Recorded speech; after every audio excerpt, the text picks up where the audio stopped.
গোপালগঞ্জের মুকসুদপুর উপজেলার জলিরপাড় ইউনিয়নের বানিয়ারচর গ্রাম একসময় সাধারণ ৮-১০টা গ্রামের মতো হলেও গত কয়েক বছরে এখানকার দৃশ্যপট বদলে দিয়েছে সম্প্রীতি এইড ফাউন্ডেশন। কোনো প্রচার বা আড়ম্বর নয়, বরং একদল নিবেদিত প্রাণ মানুষের নিঃস্বার্থ সেবার ব্রত নিয়ে ফাউন্ডেশনটি এখন স্থানীয় মানুষের কাছে এক আস্থার ঠিকানায় পরিণত হয়ে উঠেছে অন্ধকার দূর করার আলোকবর্তিকা।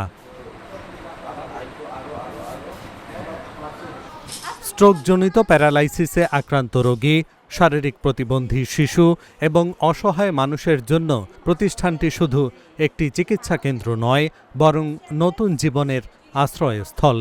বিনামূল্যে চিকিৎসা, ফিজিওথেরাপি, খাদ্য ও পুনর্বাসন সব মিলিয়ে এখানে গড়ে উঠেছে এক অনন্য মানবিক সেবার কাঠামো।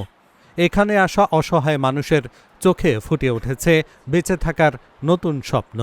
সামান্য খরচে এখান থেকে চিকিৎসা সেবা নিতে পেরে খুশি রোগীর স্বজনরা।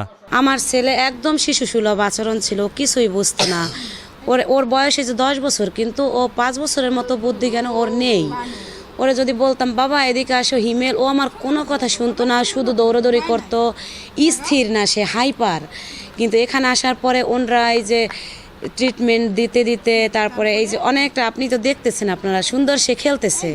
এরকম যত খেলনা আছে সব সুন্দর খেলে, সে হাতে ধরাই ওনরা চক সিলেটে লেখায়, আমার ছেলে লেখে, এখন সে কথা শোনে, বোঝার চেষ্টা করে বাবা কি মা কি বলতেছে। এখানে আসার পরে প্রথমে থাকতেই চাইতো না, মানে জায়গাটা একদমই পছন্দ করতো না।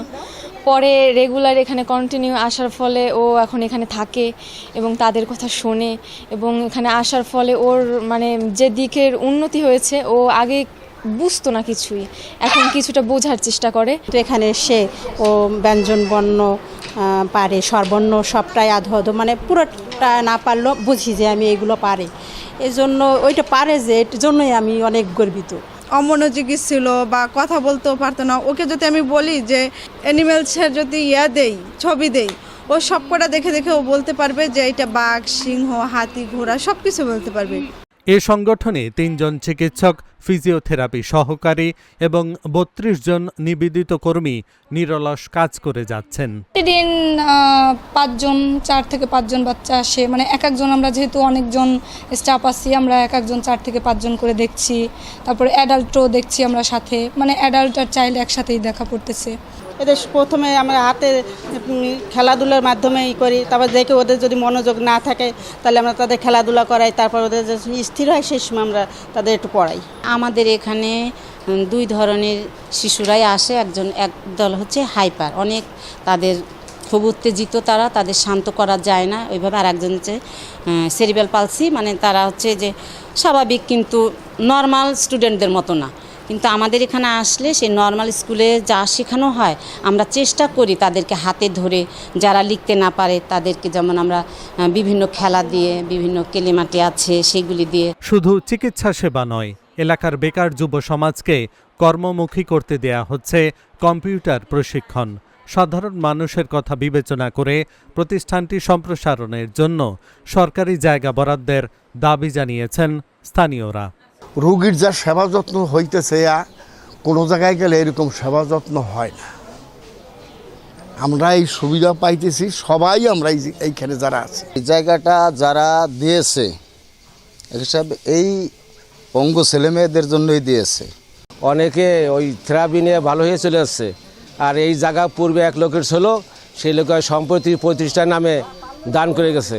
আমরাও বাংলাদেশ সরকারের কাছে দাবি জানাই, সরকার যাতে এই প্রতিষ্ঠানটা যাতে লিখিতভাবে চিরস্থায়ী করে দেয়, যাতে অনেকে উপকৃত হয় এবং চিরস্থায়ী হয়। প্রতিষ্ঠানের কার্যক্রম দেখে, মানুষের উপকার দেখে এরা সন্তুষ্ট মনে, মানে যাতে এলাকার উন্নয়ন হয়, গরিব মানুষের উপকার হয়, যারা সেবা নিতে পারে, এই জন্য তারা এই প্রতিষ্ঠানকে সেই জায়গাটা দান করে গেছে। এলাকার গরিব ও সাধারণ মানুষকে চিকিৎসা সেবা দেওয়ার ইচ্ছা থেকেই এই ফাউন্ডেশন গড়ে তোলা হয়েছে বলে জানান এই ফাউন্ডেশনের পরিচালক। আমাদের বানিয়াচরের যারা থাকেন তারা অনেক বেশি নিডি এবং ভালনারেবল, তাদের জন্য কাজ করার আমার প্রথম থেকে ইচ্ছা ছিল। সেই ইচ্ছা থেকে আমি এখানে প্রতিবন্ধী পুনর্বাসন কেন্দ্রের সাথে যুক্ত আছি এবং আমার এখানে ফিজিওথেরাপি ইউনিটে স্পেশাল এডুকেশন রয়েছে, অকুপেশনাল ইউনিট রয়েছে, পেডিয়াট্রিক ইউনিট রয়েছে, অর্থ অ্যান্ড নিউরোলজি ইউনিট রয়েছে। এখানে প্রতিদিন আমাদের প্রায় 30-40 জন করে পেশেন্ট আসে এবং যারা অনেক ভালনারেবল এবং নিডি এবং খুব কম খরচে আমরা তাদের ট্রিটমেন্ট প্রদান করে থাকি। অভ্যন্তরীণ পরিষেবায় 5টি শয্যা থাকলেও সরকারি সহযোগিতা পেলে 15 শয্যায় উন্নত করা সম্ভব হবে বলে জানান নির্বাহী পরিচালক। এখানে যারা ট্রিটমেন্ট নিতে আসে অর্থোপেডিক এবং নিউরোলজি ডিপার্টমেন্টে যারা ট্রিটমেন্ট নেয় তারা অধিকাংশই স্ট্রোকজনিত প্যারালাইজড হয়ে তারা এখানে আসে এবং তারা এখান থেকে চিকিৎসা নেয় এবং বর্তমানে 30 থেকে 40 জন রোগী প্রতিদিন এখানে আউটডোরে ট্রিটমেন্ট নেয়। আমাদের ইনডোরে অর্থাৎ ইনপেশেন্ট ওয়ার্ডে 5টা মাত্র বেড রয়েছে। আমরা এই বেডকে সম্প্রসারিত করতে চাই, এই জন্য আমাদের জায়গা দরকার, অবকাঠামো উন্নয়ন দরকার, কিন্তু আমাদের সেই জায়গাটা যথেষ্ট পরিমাণে নাই। আমরা চেষ্টা চালাচ্ছি যেন এটাকে প্রসারিত করা যায়, অন্তত 15 থেকে 20টা বেড সম্পৃক্ত করে এটাকে একটা পূর্ণাঙ্গ রিহ্যাবিলিটেশন সেন্টার হিসেবে যেন আমরা পরিচালিত করতে পারি। সীমিত সামর্থ্যে শুরু হওয়া এই ছোট্ট প্রচেষ্টা অদম্য ইচ্ছাশক্তি এবং মানব সেবার প্রতি দৃঢ় মনোভাবের কারণে আজ এটি এলাকার মানুষের জন্য এক অমূল্য ভরসার জায়গায় পরিণত হয়েছে। Dhaka journal news desk.